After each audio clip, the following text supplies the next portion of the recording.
Présidentielle oblige, l'heure est aujourd'hui au bilan, et celui de la politique économique destinée aux PME, PMI de Nicolas Sarkozy ne fait pas l'unanimité.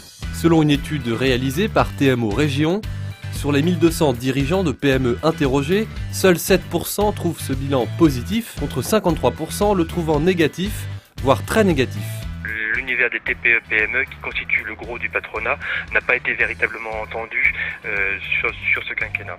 Aucune des grandes mesures économiques qui ont été prises lors des 5 dernières années n'a recueilli une adhésion large des dirigeants qu'on a pu interroger. On voit assez clairement une césure entre ce qu'on pourrait appeler des petits patrons et les grands patrons, les dirigeants des grands groupes, des grandes entreprises. Les dirigeants de TPE et de PME, ils sont pour les 2 tiers d'entre eux, ils estiment que Nicolas Sarkozy a plutôt agi dans l'intérêt des grands groupes. Ils sont aussi assez régulièrement défavorables au bouclier fiscal. Vous l'aurez compris, les dirigeants de PME ne manquent pas de raisons pour désapprouver la politique économique de ces 5 dernières années. Ce n'est pourtant pas le cas de tout le monde.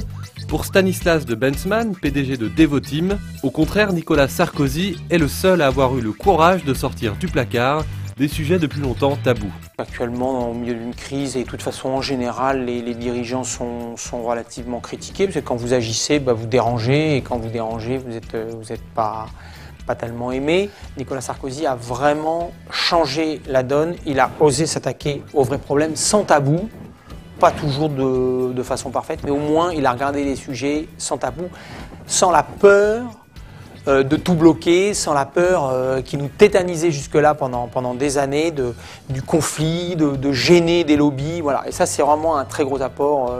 Voilà. Bon, maintenant son style, tout ça, la crise. Pour Croissance Plus, le problème est plus conjoncturel qu'autre chose. Beaucoup de réformes ont été votées, mais peut-être pas au bon moment.